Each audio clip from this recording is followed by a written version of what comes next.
Greetings and good evening, fellow agorists, true believers, anarchists, and fellow bipeds. We are here to have the goose finally unloosed. We are going to be talking about cryptocurrencies tonight. We're going to be going through some of the questions and answers that we have gotten on the Telegram chat, which is t.me/unloosethegoose. And tonight we have our illustrious guests, John Bush, and his podcast can be found at livefreenow.show. And he also has a website where he sells kratom, and he's got Delta H THC vape cartridges now, and that's myBraveBotanicals.com. We also have with us the infamous and amazing Sal Mayweather.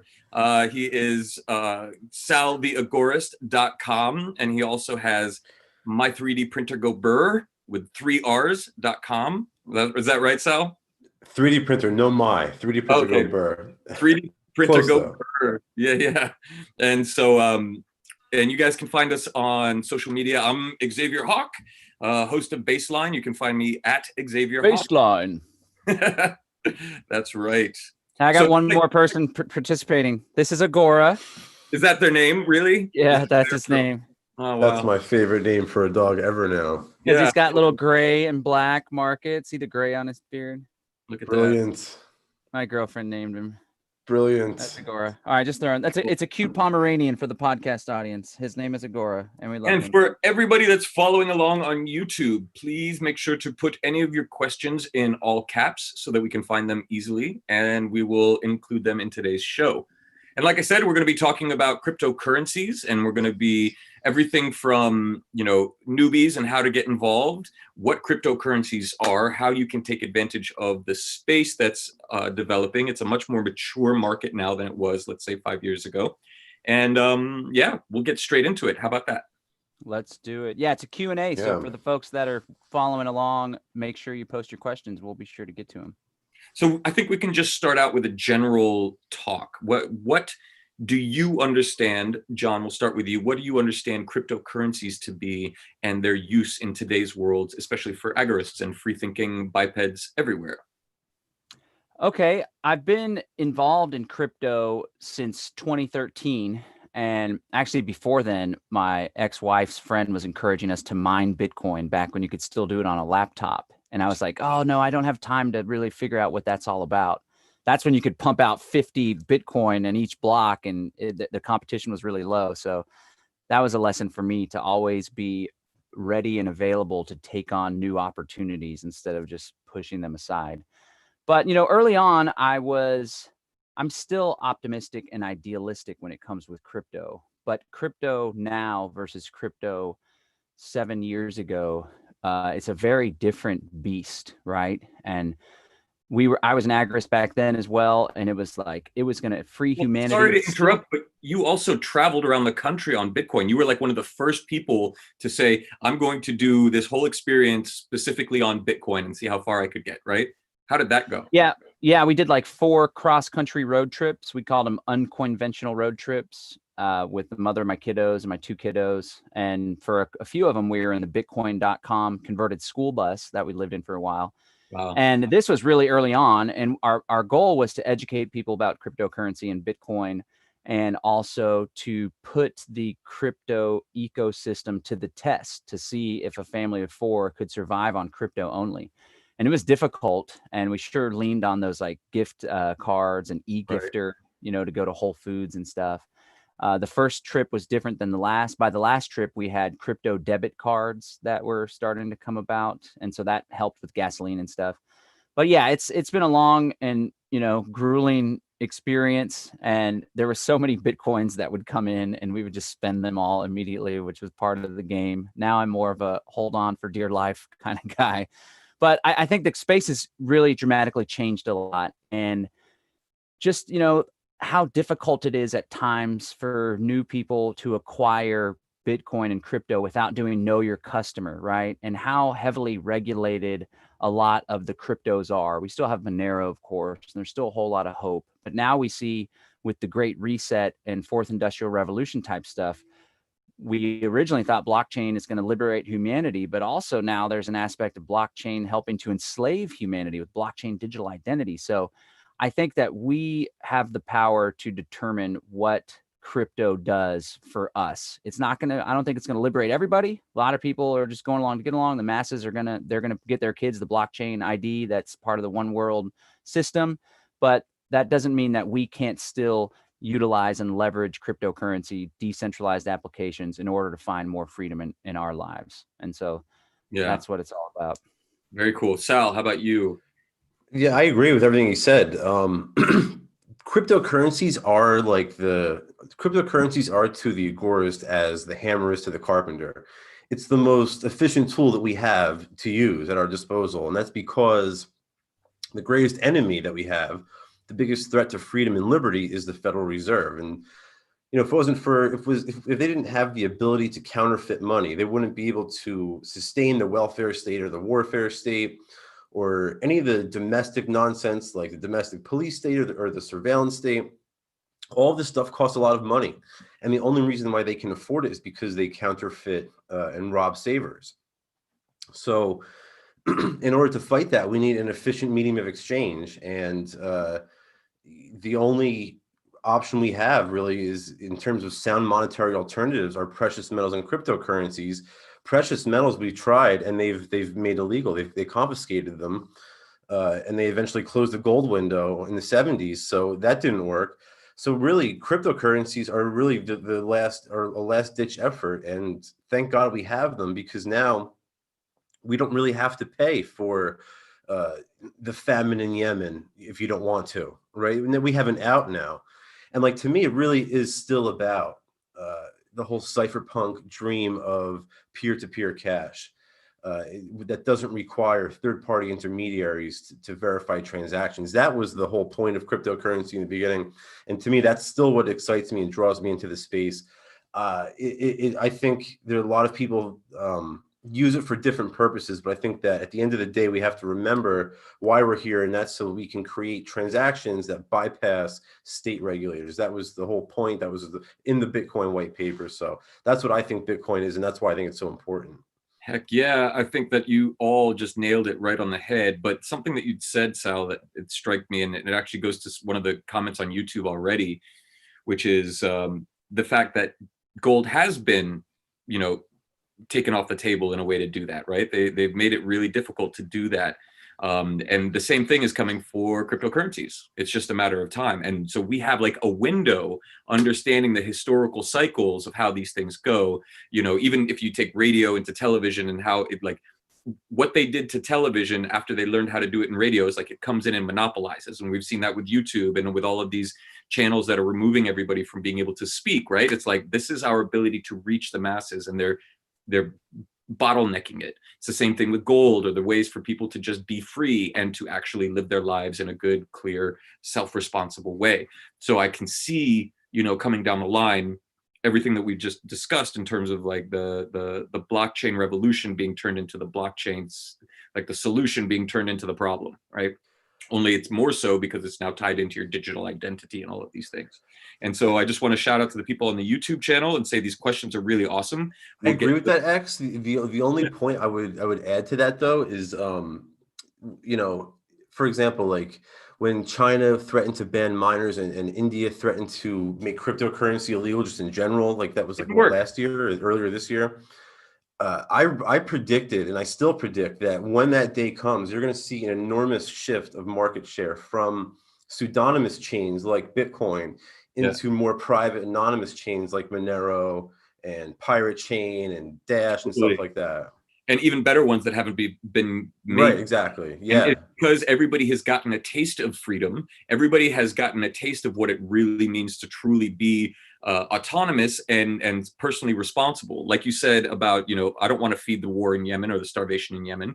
Currently, we pay our taxes and it goes to feed a war machine that we don't agree with, right? People are making choices on our behalf that we would not choose to be part of if we were really understanding of the entire chain of the economics behind it.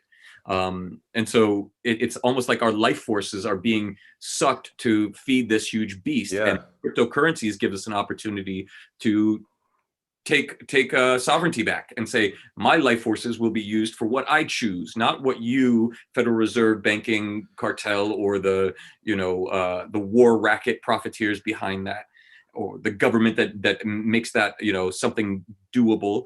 So this really does give us a chance, and I think that solutions like what I'm building, Firon and whatever, they help us maintain that control, right?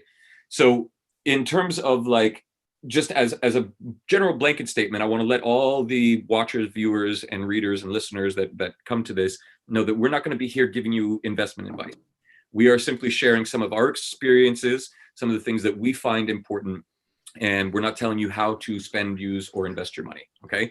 But that being said, I'm telling everybody right now, get out of the dollar, run for the hills, and put all of your money into gold and cryptocurrency. I'll take all the credit or Bitcoin blame for Cash. that, I promise. Yeah. Oh God.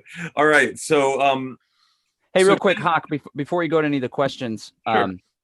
there was one thing, again, there was a period where I felt jaded. Maybe we could talk about it later. There's a variety of different reasons, but one of them is because Bitcoin was this hopeful technology that was going to allow people to be sovereign with their money. Yeah, But then the government starts coming in and they're like, well, actually, for the tax purposes, we're going to treat it as property. And if you're going to buy it on an exchange, we're going to require KYC.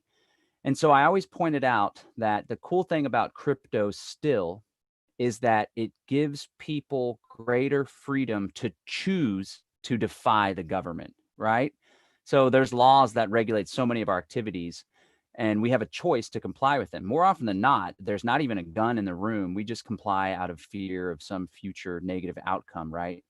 And so the thing that crypto is good for agorists, unlike having a checking account, for example, or accepting credit card payments into your bank, or even having gold, is that at the end of the day, the government can backdoor into your checking account and freeze your assets or garnish your wages. They can also execute a search warrant on your home and take your gold or your property that you're not claiming, right?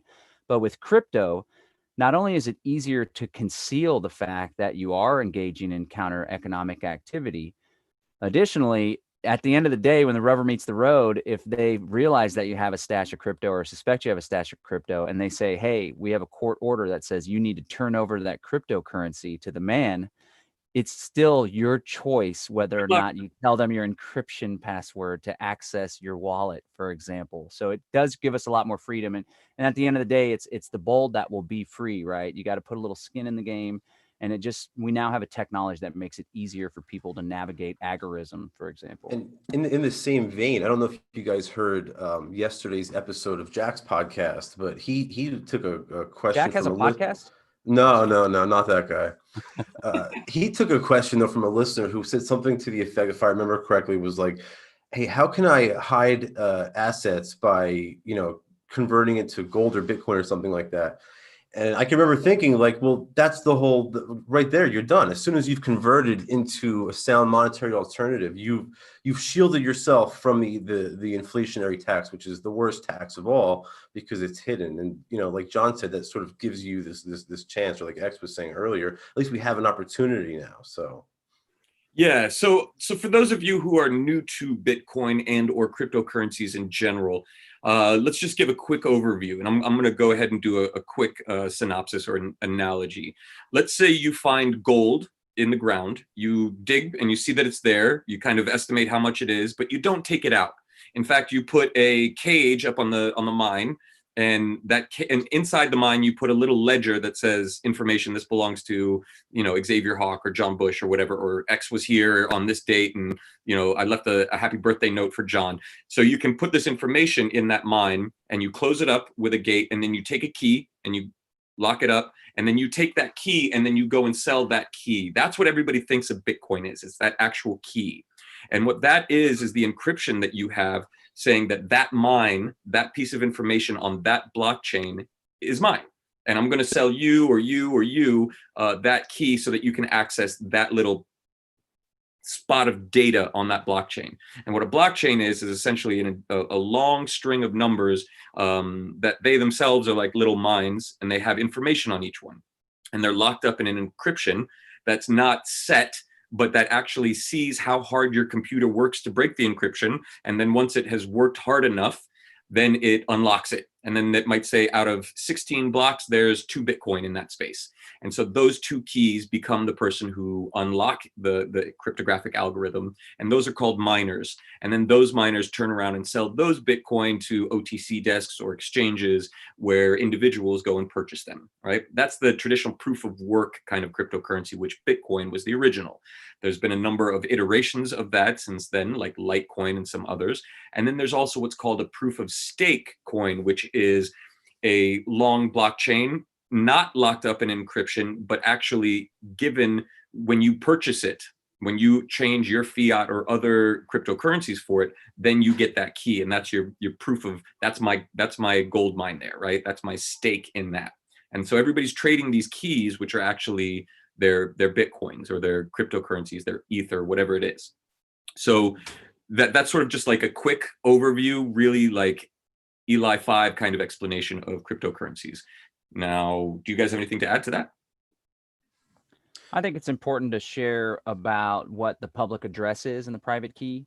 Go ahead. Real quick, like a blockchain, I like to describe blockchain as a distributed public ledger, and it's decentralized and spread out. You have traditionally, this is a great innovation of blockchain technology. Traditionally, the ledger that stores information, in the case of a currency, it's who has what money, who has the right lawful authority to that money, or who has property in that money.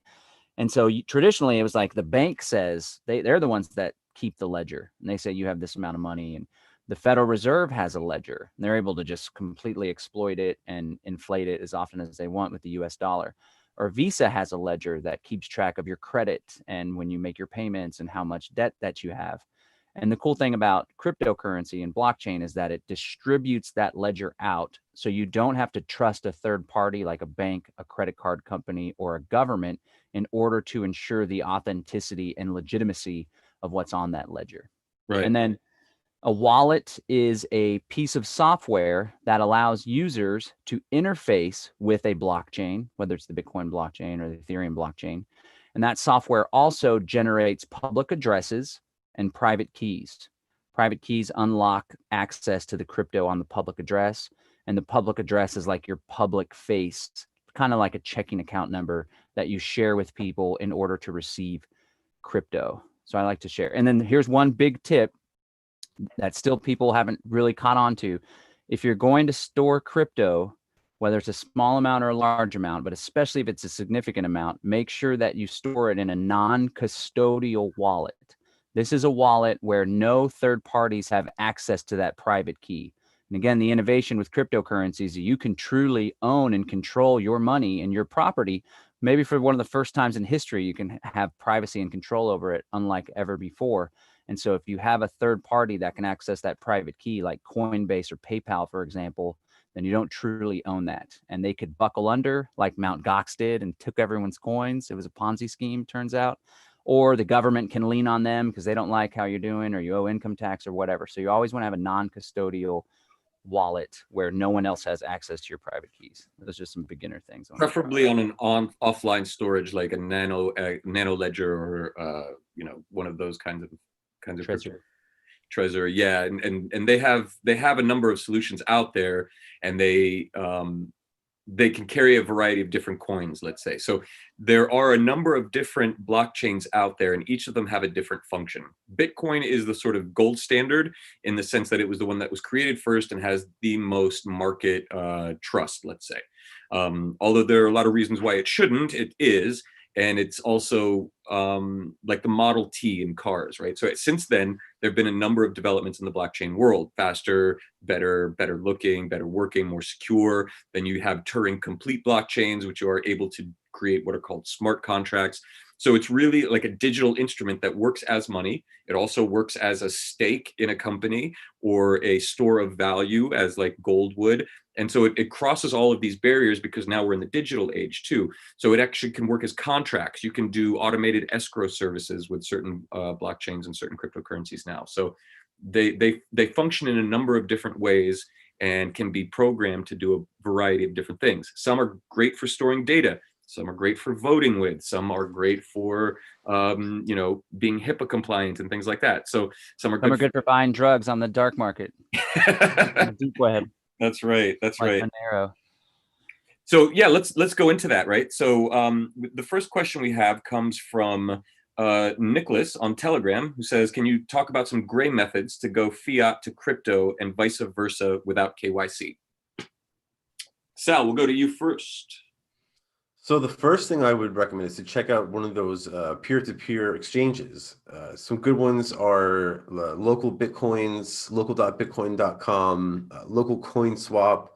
They all let you trade different sorts of cryptocurrencies in an anonymous fashion. It's all peer-to-peer. There's no KYC involved.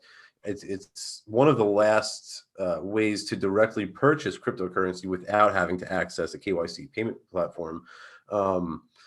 So yeah, I mean, other than that, there used to be a good service called Lamium that allowed you to pay people's bills. You could post your utility bills, and then along with, let's say your cable bill was $100. You could post your cable bill with $100 in cryptocurrency. I can come along and pay it in fiat and collect that cryptocurrency. But I think that they folded.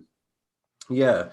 So other than that, really the best way to acquire cryptocurrency is by earning it, right? That's the best way to acquire, in my opinion. And if you can do it in a gray market, even better. And if you want to buy more than, like, let's say 10 million, DM me. What about you? I'm trying to pull up. I just found this video recently because I'm doing crypto consultations. And one of the questions, because a lot of folks find me from our networks and the Conscious Resistance and Unloose the Goose. And here it is right here. And one of the things that they're concerned with is not going through Coinbase or not going through one of these big services. So I've been doing a little bit more research. Oh, sorry about that.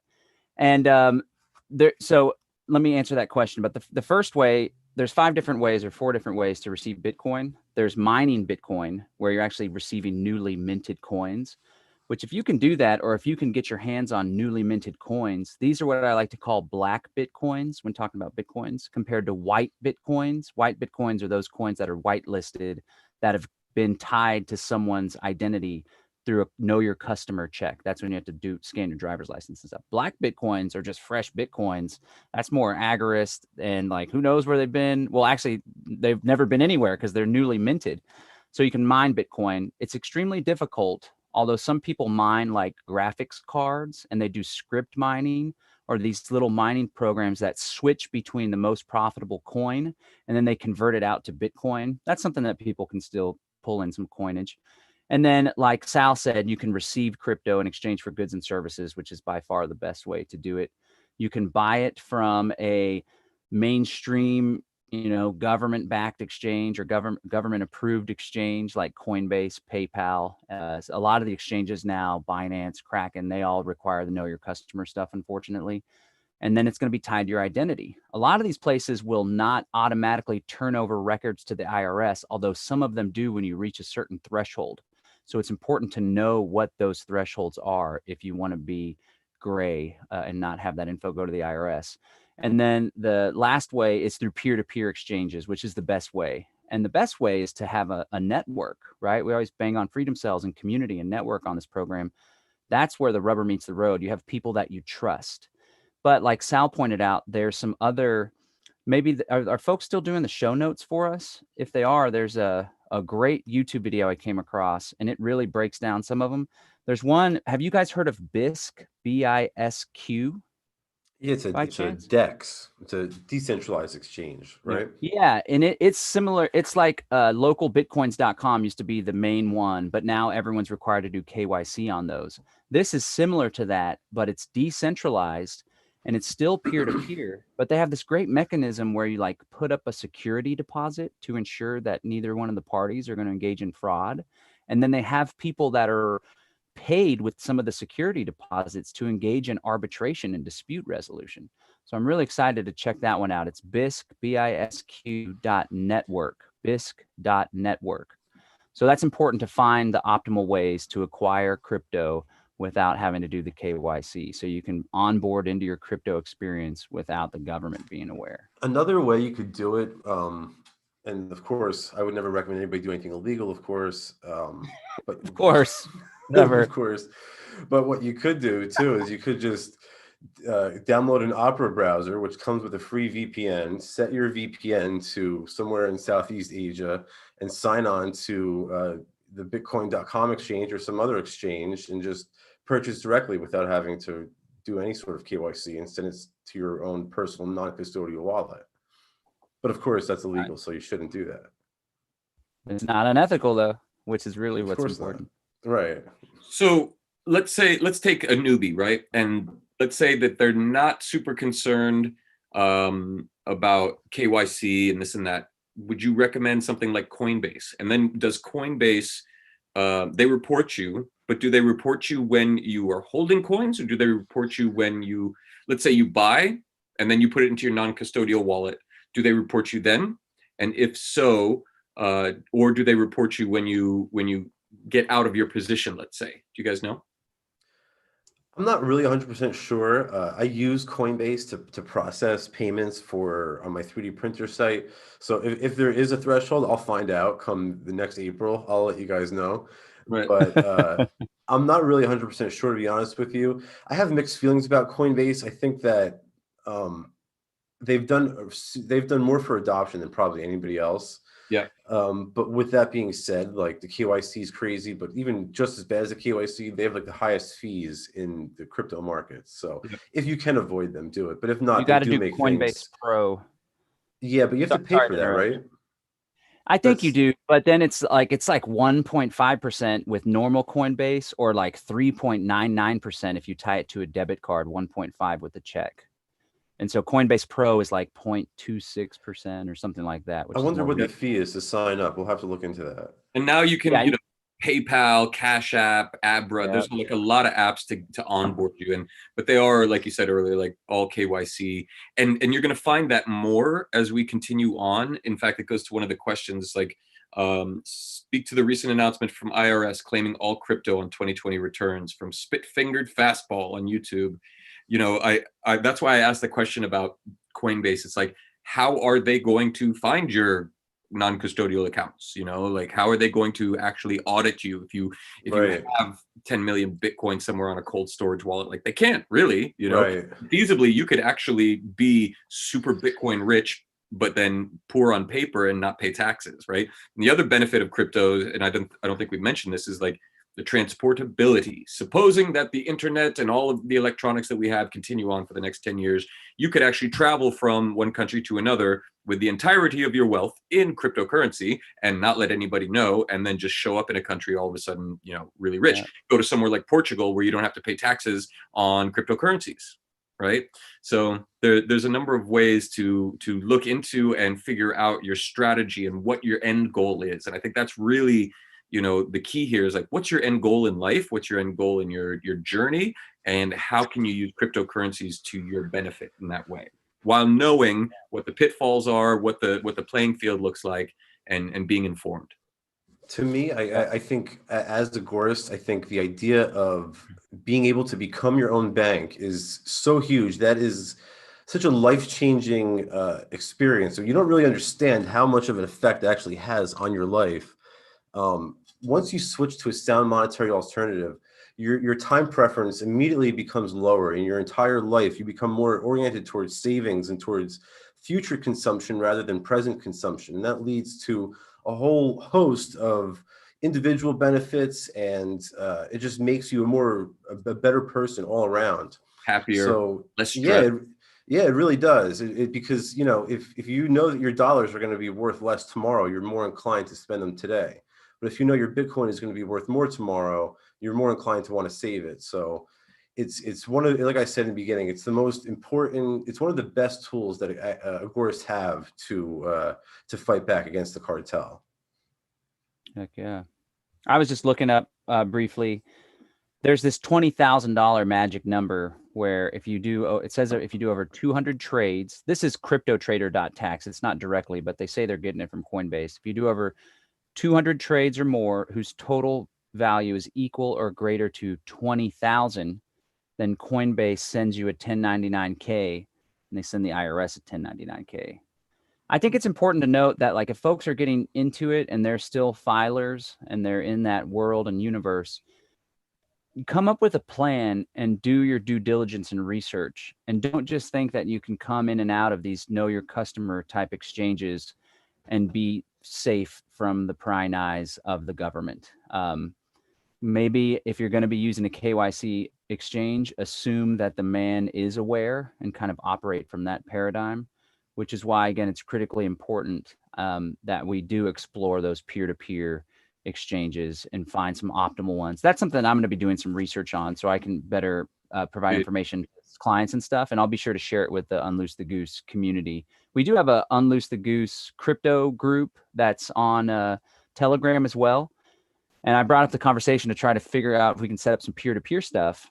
And one person clarified, my understanding is that if you're doing private transactions peer-to-peer, so I have Bitcoin, I sell Bitcoin for cash to someone, I don't charge a fee or I don't charge a higher rate than just an average exchange rate, then that's private. And unless you're doing it for profit, you're not considered a money service business. This is all bullshit under the Bank Secrecy Act. It's supposed to be anti-money laundering stuff. But somebody clarified that whether you're doing a fee or not, if you do more than $1,000 every day, then you could be considered a money service business. So that might be another threshold. They link to an actual Department of Treasury site too. So under $1,000, private folks, I would like for people, like we could create a Telegram group where it's just crypto trader guys, and it's a trusted network. People vouch for you. You start with smaller transactions. You can work your way up. But I think that would be a really valuable thing to have. It's just a peer-to-peer exchange with people like us. And we trade $500 here, $200 here, whatever, to as a onboarding in and out of crypto is really important. That's a great idea. I think it's really cool. So one of the questions from Liberté et Le Sur, isn't Bitcoin more open to future corporate corruption down the line by governments? I actually, I have some things to say about that, but I would love to put it to Sal. What do you think? Don't you think Bitcoin or any of these pseudonymous coins are open to corruption? No. I mean, they are, but I think that it's if the state could have interfered with them, they would have by now. They tried. Right. Well, you're right. And in some sense, they may have. That might have been what the block size scaling debate was about. That's some sort of conspiracy theorists like myself in the crypto space seem to believe, but I won't go into that right now. I lost my train of thought. What were we talking about again? The corruptibility. Yeah. Right. I don't think that they're going to get into, I don't think they're going to be able to corrupt Bitcoin, but I do think that they're going to try to create this digital dollar. And this is very dangerous because I think that the reason why is because they're threatened by Bitcoin, number one. So they know they need to come up with some sort of cryptographic protocol that can compete with cryptocurrencies. But more importantly, I think what they're trying to do is they're trying to issue a digital dollar and sort of say, okay, you can't spend it on gold or silver. You can't spend it at crypto exchanges. You can't spend it at the gun store. You can't buy seeds with it. You have to go out and you have to consume. You have to spend it at Target. This money is only good at Walmart or at the movie theater, something like that to sort of pump up and stimulate the economy. Because what's going to happen is eventually, as they flood the economy with freshly printed dollars, those dollars, that newly inflated currency, will have less and less of a stimulating effect on the economy. So they're going to grow more and more desperate to try to focus and concentrate those stimulus packages and that quantitative easing. But at the end of the day, I think you're safe in a strong, secure blockchain like BTC or BCH, or even any of the more, like XMR or Dash. I really like any of those chains. I think if they could have, they would have by now. I mean, the IRS just issued a reward to anybody who could crack Monero. I mean, what an endorsement right there, right? I mean, you can't get more agorist than that. That's great marketing. Yeah. What do you think, John, about the corruptibility of these various chains and Bitcoin in particular? Yeah, well, one way that a group of people, powerful people, could try to corrupt or attack Bitcoin is by doing a 51% attack. That's where you gather up a whole lot of computing power, a whole lot of mining power, and then you're able to manipulate transactions, say that transactions didn't happen. And so that's always been a threat and one of the concerns. It's even written about in the white paper, right, guys? I think so. And so in order to do that, you would have to really have a significant amount of these ASIC chips. And the thing is, while the Bitcoin mining network isn't as decentralized as it was early on, and much of the mining power is like consolidated in China and stuff, I think Bitmain still has a whole lot of it. And Bitmain's pretty legit, in my opinion, at least. They're not, I don't think that they're bad actors per se.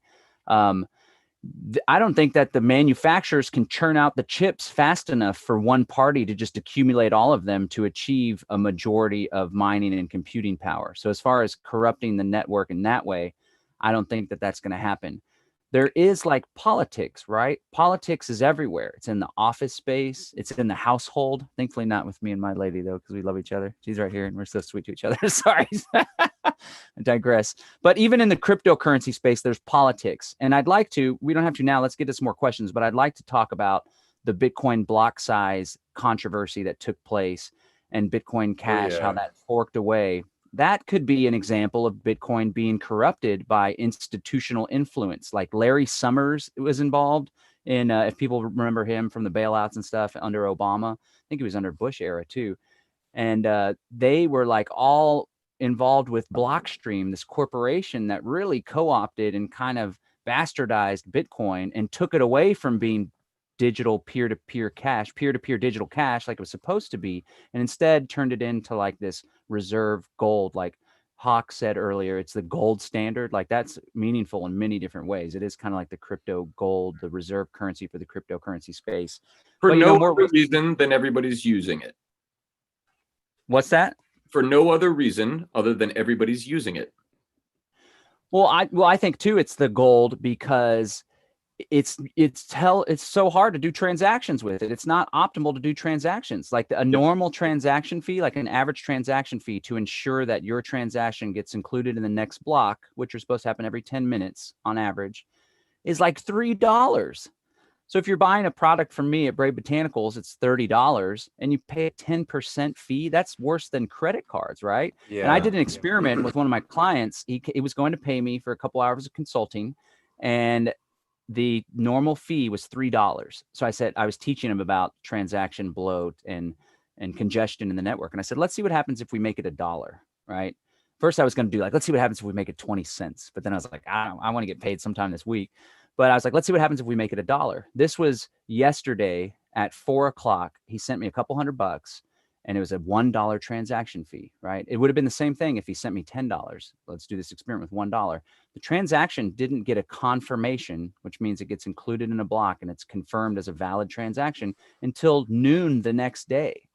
And whenever the price was running up to 19,000 plus a couple years ago, the bloat, even leading up to that, the bloat was even worse. And like there were transactions that didn't go through for a week or longer. They always went through, which at least there's some certainty in that.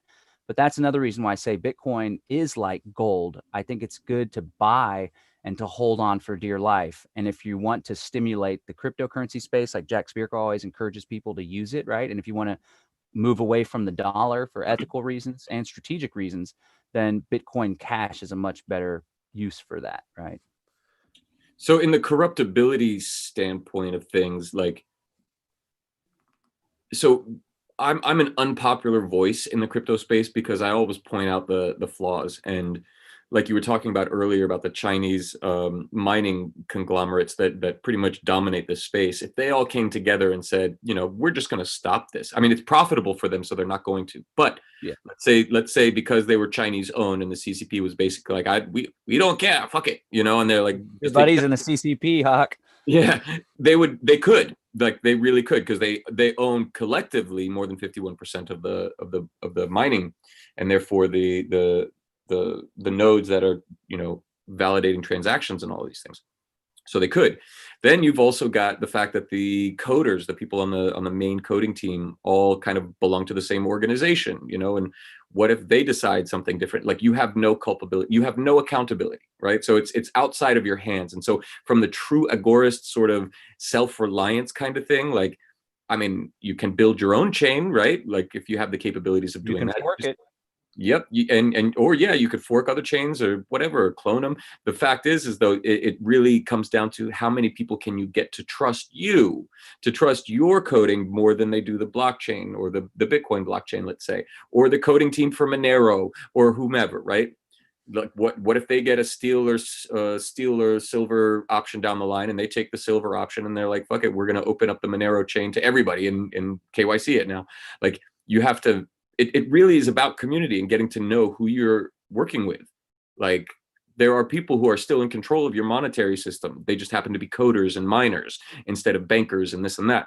So, and I was part of the, let's say, Bitcoin brokerage world in 2016, when all the banks had come together. JP Diamond, the guy who was like, Bitcoin is illegal and we're not going to let anybody in our banks use it and this and that, he was out buying hundreds of millions of dollars of Bitcoin for Chase. And the fact is like, they were looking for those black Bitcoin, like you called them, we called them virgin coins at the time, meaning like original minted from the blockchain miners that hadn't gone through, because at that time they were doing forensics and they wanted to make sure that none of the coins had ever gone through Silk Road or anything like that, because it mattered to them from a legal standpoint and from just a exposure standpoint. They couldn't take the exposure of having their coins go ever through some kind of dark web thing, right? So there's a lot of factors that are sort of like the deeper underlying things. Now that we have, not to interrupt, sorry, but now we have like coin mixing services where that sort of eases a little bit of that tension, sort of negates a lot of that pressure from the state. Cash Fusion is a great one for Bitcoin Cash wallets. Any type of coin join for BTC or something like that with Wasabi wallet would work. But those are great options to sort of anonymize your BTC. Yeah, those take a bunch of transactions and then mix them all together, right, the inputs and the outputs, and then it's just all convoluted. But I will say, like, high level FBI and private contractors, they can crack some of that stuff with the Bitcoin blockchain. They haven't been able to crack whatever technology Monero is using. I was at the Ross Ulbricht trial for like a week, and to hear from their forensic experts and to hear from the FBI guys how they track down and crack down, and it's highly likely too that the NSA was involved in discovering who Ross was. It was nuts just to experience that. So that's another lesson too for people. Like, Bitcoin isn't anonymous. You can cover your tracks, if you know what you're doing, and that helps, right? And one quick easy tip is just always to create a new public address every time you send a public address out. If you don't, you send the same public address to everyone, then people can go to a block explorer and they can see like, oh, wow, holy shit, they have 2 Bitcoin. My mom always taught me, like, don't tell people what money you have and what you're worth, because they'll think about you differently, right? Or you'll be a target for hackers or for theft. So it's always important. Most wallets nowadays, every time you hit receive, it generates a new public address. So there's no chain or trail of transactions. Yeah. So we have a question from Kathy on Facebook, which is, I would like to know if crypto can only be used via cell phone. What about a laptop? And I'm going to go ahead and say, of course you can use a laptop. It's not strictly a phone. In fact, if you're just using a phone, I would be very suspect about your security. There are a number of the programs that you can, like actual wallets that you can download and install on your computer, and those are much more secure than any laptop, or I'm sorry, phone-based, non-custodial or custodial wallet, like even like Nexo, Coinbase, Exodus. There are a number of Shapeshift, if they're still around. There's a number of wallets out there that you can keep a large variety of different coins in, but you can also install them directly on your laptop, which is a higher level of security than your phone. And then the other question is Sean on Facebook. Oh no, Lena from Facebook. Am I too late? Meaning, am I too late for the bull run? I don't think so. I had a friend that always used to say, if you think you missed the boat on Bitcoin, the sails have yet to be set. And he would say that back when Bitcoin was like 2,000 or something. Now it's 20,000 or 19,000. I still think there's a lot of growth to be had for a variety of reasons. One of the biggest ones is that Bitcoin is a finite commodity. There's only ever going to be 21 million, and over 18 million of those have already been created. A bunch of them are just lost. No one can ever access them again. Like a whole bunch of them were like crypto geeks early on before Bitcoin was even worth $1, just messing around and forgot about it or threw away the computer. And then what a phenomenon that's taking place right now that's even further limiting the supply is PayPal and Square, Cash App. They're apparently buying up almost all of the newly minted coins. I saw something saying only 800 Bitcoins are created every day, which seems like a really small amount. Every 10 minutes, I think it's 6.125 now. Is that what the block size is? It was 12 and a half, I think. Now it's 6. It was 50. Every 4 years, it drops in half. Then it was 25. Then it was 12 and a half. It was 6.25, I think now. But those Bitcoin are all being gobbled up by these massive institutions. So it's creating a smaller supply for everyone else to compete for. And there's more of a demand driving up the price. Everybody thinks the market's liquid, and it's really not. There's just there's like all these desks buying it up. There are these banks buying it up. PayPal app, PayPal, Square, all of them. Yeah, Coinbase buys a ton of it all the time. Yep. Of course, you can buy it from a lot of these. Some of them are my clients. Sal, I got a question for you. I'm pretty sure you're along the same lines. Like, it's not too late, right? It's still early, right? Yeah, no, 100%. Not only do I think it's still early, I think it's super early. We haven't even begun to do anything yet. 20,000 is people are gonna look back at the individuals who bought below 20K like we were geniuses. It's nothing. I mean, forget about Bitcoin in general. Think about, we haven't even mentioned tokenization and the whole wave of tokenized everything. Assets, securities. Look at what Minds is doing with the tokenization of content and how it's allowing people to take ownership of the content they produce rather than Mark Zuckerberg or Jack Dorsey or someone like that. And now you can profit from that. Or think about how, one thing I'm super bullish on is tokenized securities and assets, the effect that they will have on the SEC and FINRA, because I think that once people start to tokenize stocks and bonds and they start to trade them on decentralized exchanges, then at that point, all of the arbitrary rules and mandates that the SEC and FINRA dream up, all of a sudden they become irrelevant. It's sort of like doing to the SEC and FINRA what Bitcoin did to the Federal Reserve or what 3D printers did to the ATF, sort of just completely just works around them. So that's going to be, my buddy Gabriel Cardona calls this the Tocambrian explosion.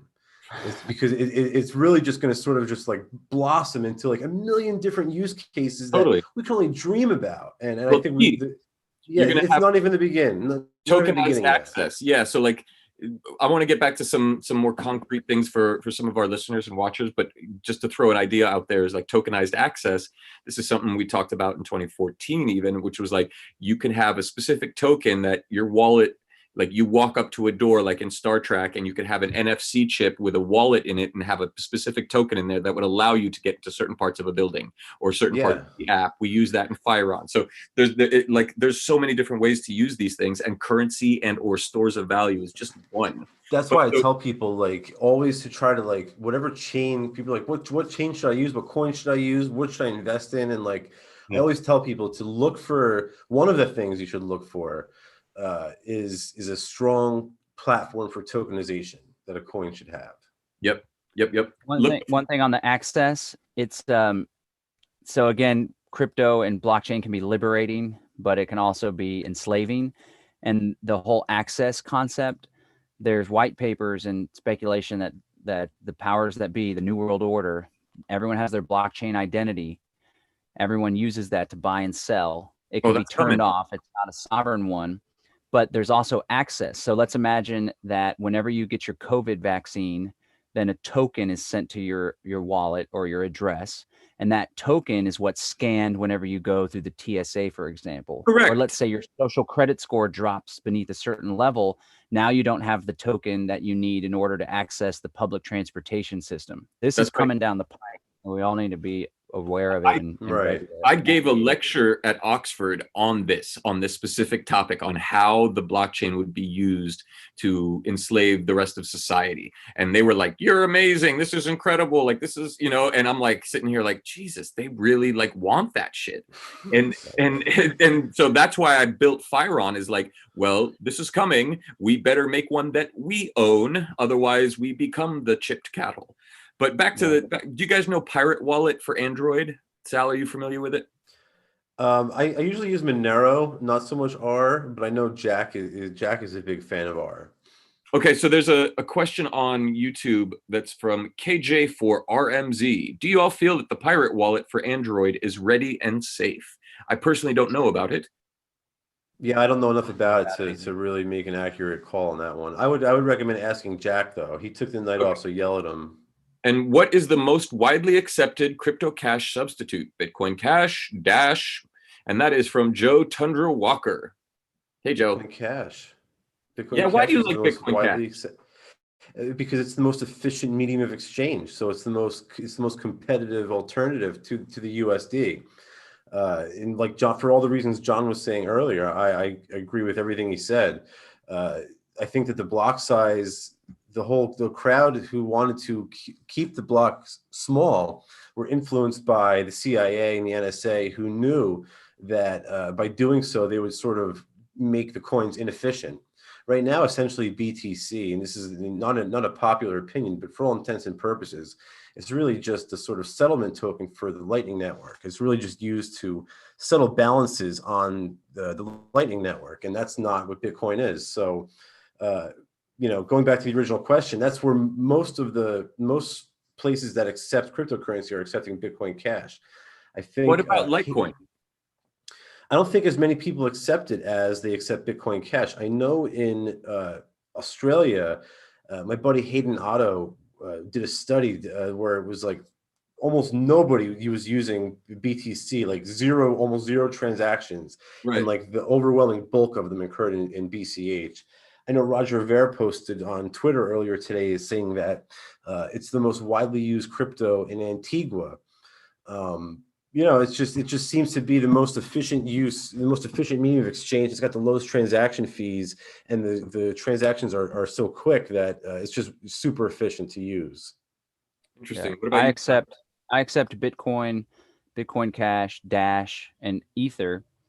And most people use Bitcoin, but after that, it's Bitcoin Cash. And a lot of people that buy from me, I don't know, maybe some of them are new users. They may not even realize that they're paying $2 to $3 for a transaction fee on a $20, $50, or $100 order. And then as the vendor that's receiving it, I need to switch that order to processing as soon as possible so I can get it shipped out right away. But in my invoice generating plugin for WooCommerce, if it doesn't get confirmed, then it just shows up as failed after a certain amount of time. And I think they need to update their code for congestion on the network. But I'm a Bitcoin Cash kind of guy. I think it'd be cool if Sal, can you just give like a overview of what took place with the whole Lightning Network segregated witness controversy, and then Bitcoin Cash, led in large part by Roger Ver, who's a total badass. I'm a total Roger Ver fanboy. He led the Bitcoin Cash creation, and it's actually turned out to be pretty successful. Yeah, I mean, there was like a big controversy back in like 2017, I think it was, where once the blocks get too big, the network becomes congested, and transactions become really slow and really expensive because you're competing for all the miners to confirm your transaction. So once it got like prohibitively high, when Bitcoin was reaching all-time highs, it really became unusable. And a group of people, and it wasn't Roger Ver, it was Maurice Shea, I believe, and a guy named Free Trader, who had the idea, this enough is enough, you know what I mean? Let's just raise the block size a little bit. And they did, and they created Bitcoin Cash. They forked off. And like I said, it's just a much more efficient medium of exchange. It's designed to retain that peer-to-peer cash aspect that Satoshi was trying to create. And a lot of the BTC camp now, it remains slow and inefficient. Just the other day, I was trying to fulfill an order for a huge order of 3D printers. I was paying like almost $4,000 to my supplier in China, and I was trying to send Bitcoin around to complete the transaction, and the fee was like almost $90. Wow. Like, this is crazy. How can you can't use this as a medium of exchange? So, Yeah. So do you guys Bitcoin, hold onto your Bitcoins when people send you Bitcoin as payment? I convert everything to Bitcoin Cash. I'm Bitcoin. a holder. I still think, as far as like making money, if that's your goal, I still think Bitcoin is more bullish. There was a point there where I don't know what it's called, the flippening, I guess, when people were like, is Yeah, Bitcoin Cash going to overtake it's Bitcoin as coming. predominant? You still think it's coming? I In still believe it's price? coming. No way. I I don't do, and I'll tell you know. why. Institutional Because money's not going to get behind it. I'll, Maybe it will. I don't know. eventually, the market will catch up to it. Eventually, it'll be exposed for the what did X call it earlier? Being the Model T of the crypto space. I think Yeah. that's a great analogy, because it really is it. I would even go so far as to say it's sort of like the Pontiac, because in 20 or 30 years it might not be around at all. Yeah, which Especially, brings up a good point. We're actually going into the quantum age. You know, there's quantum computers, quantum algorithms, quantum internet, and all of this. And, you know, I have friends in interesting places, and they're already like, yeah, the blockchain's obsolete, just nobody knows yet. And, you know, Bitcoin blockchain or blockchain technology? blockchain technology, the Man. cryptographic algorithms, the actual technology, the underlying architecture, let's say, the distributed ledger is here to stay. The cryptographic algorithms that Like lock SHA-256 is going to be hacked or what? it's already done. Yeah. But that's not public stuff. That's like, you know, behind the scenes, they've got quantum computers that can, you know, figure out that in like 0.3 seconds, you know. But to bring it back to a little bit more today work stuff, is like there a place that you can find vendors and suppliers that accept crypto? Or like, is there like there used to be a site that basically like said who everybody is that accepts crypto. You go and you log in and you say, I accept crypto, and people could go and look. I forget what it was called, but is there one that's today, John? Do you know? Man, That's I from know Sean on Dash. Facebook. Dash has one. Dash is pretty good about that. I don't know what it's all.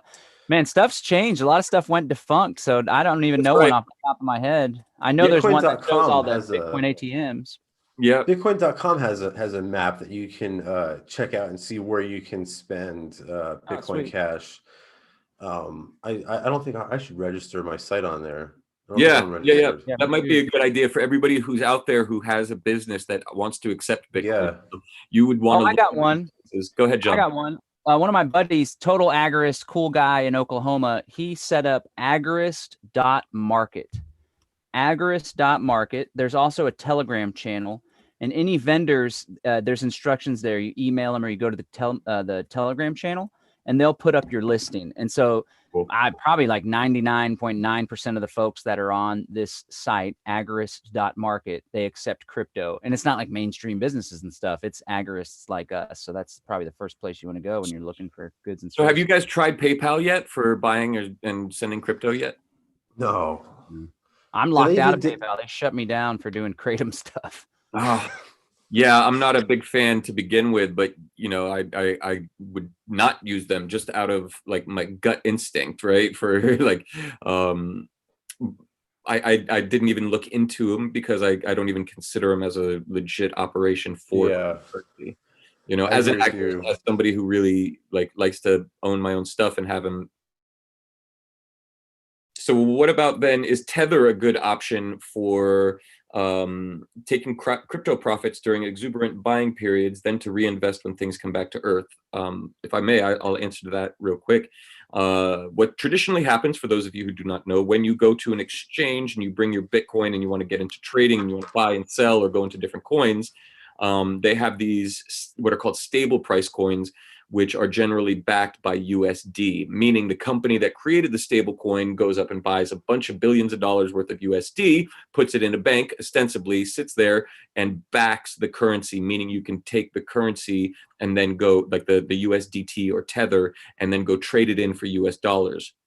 The problem there is it's just in effect in people's ideas and minds, because it's hard to actually go and take that crypto token and go and say, all right, now give me my US dollar paper for it, right? They don't have a mechanism of exchange set up for that. That's not a whole bunch of hoops, but ostensibly it's backed. And the independent auditors who were there for Tether a couple of years ago decided they were going to leave for family time, but really everybody speculated that there wasn't enough Tether or US dollars to back the Tether. So there are stable price coins, and in the current market and the way that it works, yes, it's good. If the market's taking a dump and you want to get out of your Bitcoin position, you go and you put it into Tether, or one of these other stable price. I think there's like USD coin or something like that. So yeah, a lot of these exchanges do have them, and they're instruments for people to trade in and out of currencies without going into fiat, which actually makes it more efficient for the exchanges to work.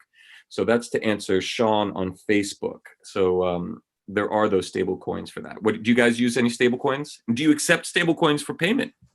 Yes, Bitcoin Cash, Ethereum, Bitcoin, and Wait. Ethereum's not a stable coin. Neither is Bitcoin Cash. They are. oh no, I look at it kind of reverse, because if it's tied to the whims of a central banker, then it's not stable. I got you. Yeah. If it's tied to the market value, then it's stable. Clever guy. He's a clever guy down there. That's I one thing to note, I didn't know this was the case until more recently. If you have coins in an exchange, obviously if you go from crypto to fiat, you like cash out and you make a gain or a loss, that's a taxable event. It's also a taxable event if you go from Bitcoin to Ethereum, or Ethereum to Monero, or whatever. If you go from coin to coin, the IRS wants you to just determine what the US dollar amount was of each of those. Good luck with that shit. It's nuts. So nuts. There's a huge industry for tax consultants and software and all this stuff to try to track all. There is no feasible way that they can do that because of the fluctuating price of all of that. It's just, it's nuts. Yeah, there's no real good way to do that, because you have to then go figure out what the price was of each of those instruments at the time, and then from there you have to fork off and determine how much each one of those made. It's like a great way to do that. Whoever said that doesn't know what they're thinking about. Use like John was saying, use BISC or one of those peer-to-peer exchanges that we mentioned, like local coin swap or local.bitcoin.com, to sort of shift or change from one crypto to another. It's a great way to do it without alerting the feds or anyone. Yeah, a lot of wallets. I use Coinomi on my phone, and it's a multi-wallet. It has Monero and Ripple, which not all multi-wallets have, and it has the seed and the ability to encrypt and stuff. You can also put it on your desktop as well and use the same wallet when you're out and about or when you're at home. Yeah. But a lot of these wallets now have built-in exchanges. They used to use Shapeshift, which is super cool. I'm a big Eric Voorhees fan as well. Yeah. But they went ahead and complied with KYC, and these are business people and they got families and stuff. Yeah, you got to be really bold to have a company and not do it. But Changely, inside of these wallets, there's no KYC or anything. So some of these wallets with the built-in exchange, you can notice, okay, they don't do KYC. You can go from coin to coin all day long. It's super simple too. It just settles into your wallet. Exodus is a really good one for that as well. They have an app for the Android and iPhone. They've got a desktop version, and they are also, you can use them with your Nano Ledger, right? So I've heard good things about that wallet. Is that what you use, Exodus? For some of mine, yeah. Exodus is definitely a good one. They accept a lot of different coins. They have an exchange inside there as well. You can take it offline, and they have their own cold storage, or you can put it on your device, and it interfaces directly. Like you can plug your Nano Ledger in, and it reads that you've got Exodus, and it just does it automatically. Like you connect them once, and then it's like anytime you plug it in, it's like they start talking. So that's a really good one.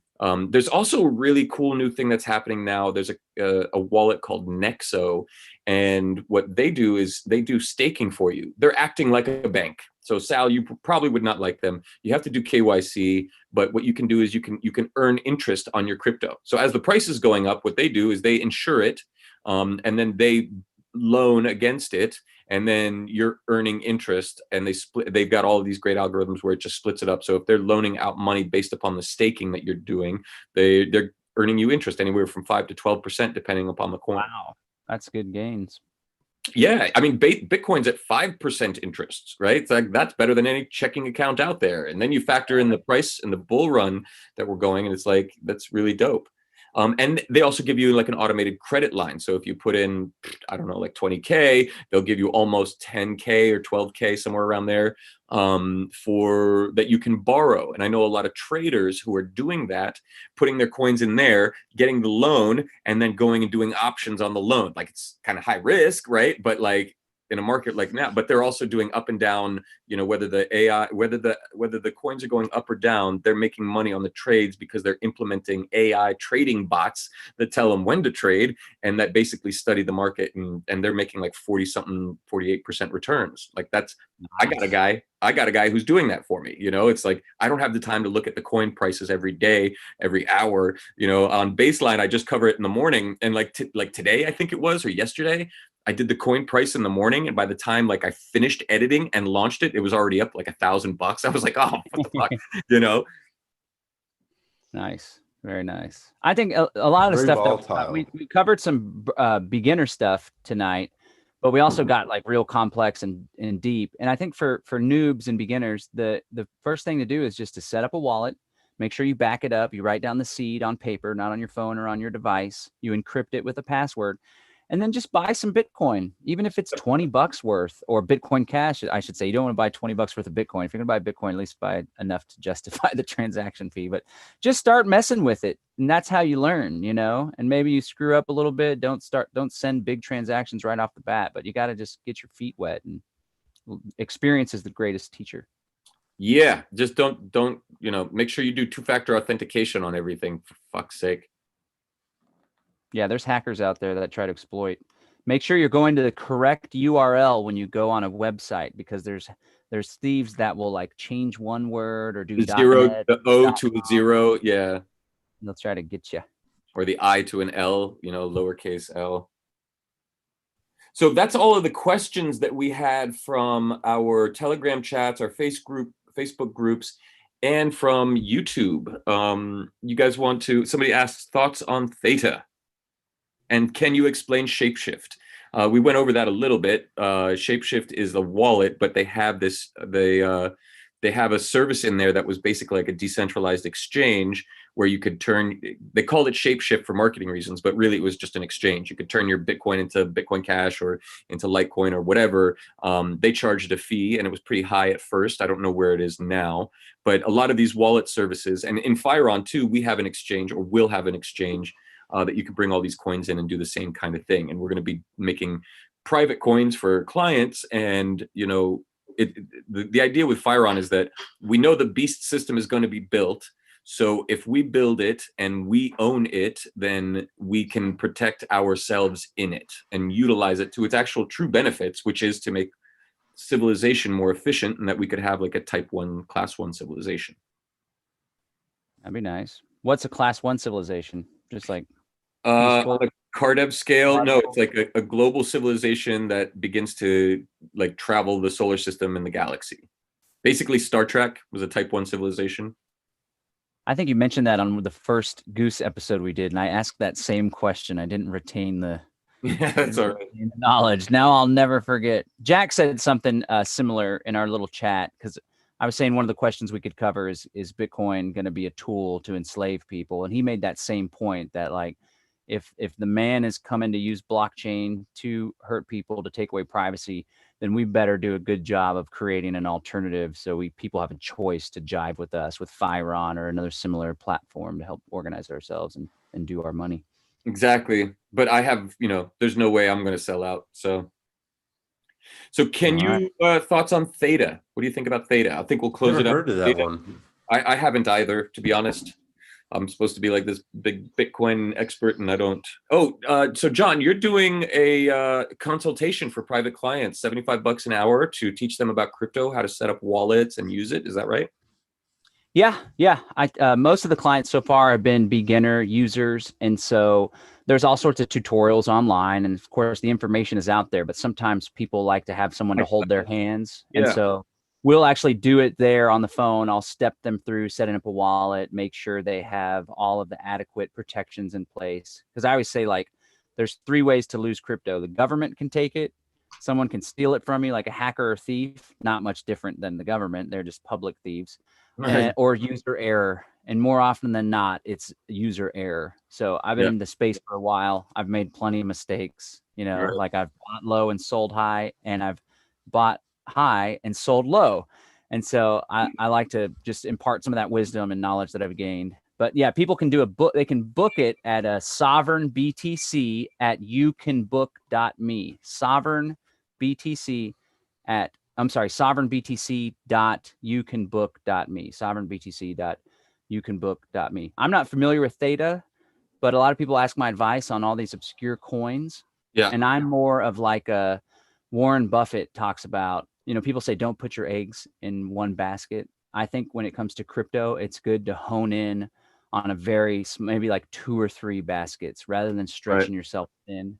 Of course, you can find there's bigger upside chance if there's a coin that has like a $200 million market cap. It's easier to 10x or 100x to 200 million than it is 350 billion like Bitcoin. Although I do think Bitcoin is going to 10x in the next few years probably.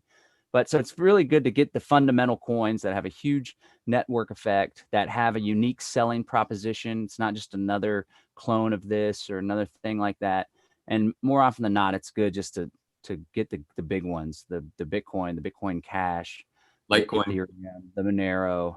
I'm not big on Litecoin. I don't see a lot of promise from it because it doesn't set itself apart from Bitcoin Cash, for example. Like it's been around though. It's stood the test of time, but I'm not sold on it personally. Sal, but it's there, man.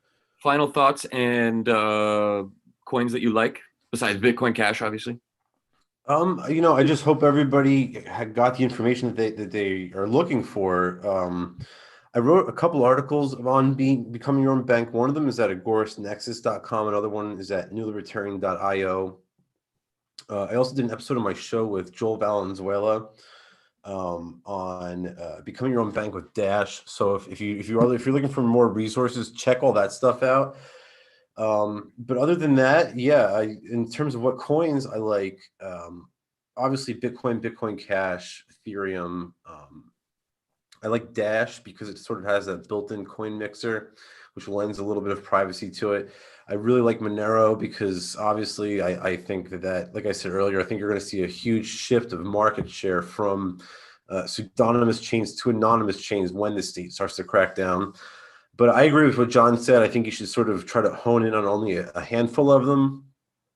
But with the one exception being, I think you should allow yourself a couple exotic coins. If you're going to do the whole investing thing, either allow yourself a handful of exotic coins or allocate a portion of your portfolio for some like next gen stuff like Firon or Cardano or Apollo, something like that.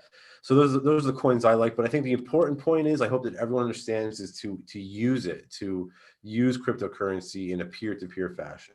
Correct. I'm going to do the anti-agorist thing and piss off Jack and say XRP is at like 60 something cents, and I'm a pragmatist. And so I say, based upon what I know about what they're doing behind the scenes, and if there is a USD coin, it's going to be probably on the Ripple platform in one way, shape, or form. And they're doing a airdrop of this coin that's called Flare, which is a Turing complete capable coin that's equivalent to XRP, basically. So it's like you can do coin aging, you can do a number of smart contract things on this new Flare token, and they're doing a 1-to-1 airdrop for anybody who's got XRP in a wallet that works, kind of like in Nexo or one of these other wallets. You can look it up online. Just because nobody here said anything about it, I'm just going to put that out there. At 60 something cents, it's kind of like a no-brainer for me. I'm a big fan of Bitcoin, obviously. I'm a big fan of Litecoin. I use those three on my baseline episodes, basically just as sort of like an indicator of the market. I think after this discussion, I'm actually going to look into Bitcoin Cash a little bit more. I know Roger, and I know, I was there for when they did that whole fork and everything, and I agreed that, Bitcoin needed to be faster, but I sort of felt like people are going to make that faster one anyway. So I'll take a look at it. on that, I think crypto is the future. All of our currencies will be that in the future. In Africa, for instance, they are turning the unbanked, people who can't go to a bank, into crypto users by default because they have phones. They don't know what their address is, but they know what their phone number is. So cryptocurrency is going to be the way of the future. And we're in literally the very early stages where everybody's trying all of these different coins to see what works. And, that will all kind of come together into like the future coin that works. I think there will always be a market for all of these. I think what Sal said is like super spot on. If and when the state becomes the ultimate nanny and you can't buy and or sell without these coins or whatever, there's going to be a huge black market. But I think it's going to be commiserate. Like, I think there'll be a lot of people going in there initially, but that the markets themselves will be like commiserate with like the amount of black market goods that are on the market now, let's say. Like, I don't think just cryptocurrency is going to make that different, So with that, anything else that anybody wants to add? You keep saying Turing complete. I'd never heard that term, but I understand the context. What is that? What does it mean? Like, what's the meaning of Turing complete? So the human computer, Vitalik Buterin, decided he was going to learn how to make a blockchain computable, meaning like you can program it. Turing complete means the ability to program and basically make it make other functions, right? So like have it be the base layer in an operating system in a sense. So you could actually program the blockchain that if this happens, then that. If somebody sends a coin to this wallet, then it sends 10 coins to these other wallets. Or if somebody sends a coin to this wallet and this other person sends a coin to this wallet, then it will automatically hold them until a certain time period and then, split them. So instead of just like, I have to send you a wallet or coin and you send me a coin, it's like you can program the coins to do specific functions. So like I can put into a wallet, if X, Y, and Z conditions are met, then pay out the coins to X and John, let's say. Like smart contracts. Yeah, smart contracts. So I could basically say, and there's a lot of really cool things you could do with this. You could create a blockchain that owns a taxi company, for instance, and that every time a certain amount of money and profits are made, it automatically buys a new automated taxi that belongs to. So like you can have self-operating organizations, which was their whole idea behind the DAO and this and that. And that was like super infancy. Yeah, exactly. Like the DAO was a total, cluster F. So that's an example of corruption of a blockchain. It wasn't a government that corrupted the blockchain, because these blockchains, lack of government, immutable. Not necessarily, though. If you think about it, the guy who hacked the DAO really just was smarter than the rest of us. He just found an error in the code that if you think about it in terms of like a DAO, the code is the contract. And so DAO, for all those who don't know, it's a decentralized autonomous organization, meaning right. It operates on its own without structure, without state and everything. It's the first board of directors. Right. But he was just following the code. So if you think about it, there really was no NAP violation involved. I mean, I lost a bunch of money, but I can't beat the guy up when I see him. Well, I was talking about the corruption came when Vitalik and developers decided to roll back the blockchain. Yeah, that was so there was a blemish on Ethereum because people lost tens or hundreds of millions of dollars, and instead of allowing a blockchain to be immutable, which just like never changes, it's always there recorded, they like undid this hack, and so that was pretty. And that's why I tell people that like Ethereum Classic is the real Ethereum, and they look at me like I have like 3 heads. Like is that still around? Does it trade?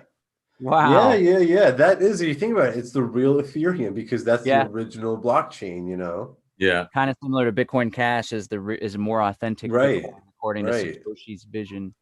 Right. Well, I think that this has been really informative. We've gone through all of the questions that our listeners have, and we even covered some deeper stuff. Maybe we can go into like Bitcoin conspiracies, like on another episode or something, if people want to go deeper on that kind of thing. Yeah. So, John, you gave your website. If you need help, by the way, with the crypto consultation, I'll be happy to help you out. In terms of saltheagorist.com is Sal Mayweather's website. And are you Sal the Agorist on all the social media platforms, Sal? Yeah, you can basically find me if you look up Sal the Agorist on all the different platforms. That should work. Got a big ass Twitter following down there. That's Sal. Yeah, Yeah. we're growing. We're growing. Yep. The Agorist community. And Yeah. John, what's your Twitter handle and or social media handle? The website's livefreenow.show. I just started getting on Twitter again for the first time in a long time, and I think it's Nice. John B Live Free Now. No, John B Oh. Live Free. I don't even freaking know. I'm looking you up. All right, Sal, I look, think I'm Finding following you. you on Twitter. I think I'm following you on Twitter, Sal. I get some of your tweets. I gotta find you guys. Yeah, I'm real easy. I'm at Xavier Hawk on all the social media platforms. I do a weekday daily show at 4 a.m. called Baseline, which is basically it's the baseline. cool. Yeah, it's a lot of fun. I do Yeah, like I a like back it. bedroom thing, and we cover the sun, moon, crypto, Schumann resonance news, along with U.S. news and global news and Lots spirit. of Trump news. Lots of Trump news. Well, so it's funny because a lot of my friends are like, "Why do you like Trump?" And I'm like, "I don't. It's not him. It's like what he's doing, right? Like, fuck the Democrats, fuck the Republicans. None of Fuck them. the media. Yeah, and he's just sort of like doing this to everybody, and it's really effing cool because it's holding people accountable. But you know, I'll give it to the left as much as I'll give it to him. Like there are things that he does that I just think are wrong. But you know, there's a lot he's doing that's right, and I think the fundamental thing for us freedom-loving bipeds is the fact that he is saying like, a long time ago in a galaxy far, far away, they created this thing called the Constitution, and it worked for a certain period of time to give us the liberty to self-determine, you know, and to keep it from being a monolithic beast state. You know, When did it work? It never worked. It worked for a small group of people. Even the Whiskey Rebellion, they didn't even get the ink wasn't even dry, and Washington was raiding the whiskey farmers. You know, you're right. Yeah. But like I guess it's just the last bastion of idealism that there might be to keep something like the world from turning into the CCP. You know, There's like, a lot of guns. That's one of the perks. that's right. And like we would not be having this conversation in communist China, you know? No, we'd be censored from YouTube, which hopefully we doesn't would happen. disappear and they would take That your might happen anyway. Yeah. That might happen anyway. Well, that's happening here already, right? Right. So, but like I think Trump. somebody's saying no. I think more than I think Trump doesn't like stand for a lot. Like he's not very principled. I don't even think he stands for the Constitution. He gives it platitudes, but then he violates it like all of them do.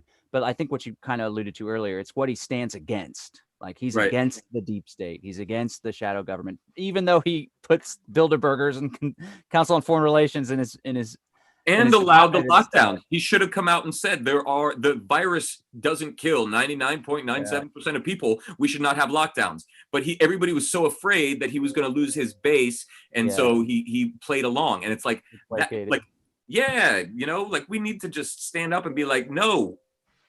Yeah, anyway, it was a lot better than Biden and all what the other people were saying. He did throw some haymakers at the virus, and he's like, don't let it dominate your life. Don't be afraid of COVID. I loved that when he said that. Yeah. And we should do a whole show on old Trump before it's too late. Yeah, right. Oh, dude, I've wondered. I'm like, what if he actually loses? Like, am I going to be thrown in a gulag? You know, for all I'm saying. I mean, they said they're going to come and like take names of all of the people who are out there supporting Trump, and I'm like, oh my god, this is like real life. Mandatory buybacks, X. Yeah, yeah. So I put on my Guy Fawkes face, and here we go. We have the goose has officially been unloosed. All right, we digressed into the Trump world. So thanks, guys. So thanks everybody for joining us tonight on Unloose the Goose with our special crypto question and answers edition. We have Sal Mayweather, John Bush, and myself, Xavier Hawk. Please find us on all of our social media platforms, and you know, if you aren't subscribed yet, please do subscribe on iTunes for all the audio listeners, and share us on YouTube and all of your social media platforms. We appreciate it a great deal. For all of those free-thinking bipeds out there, hats off.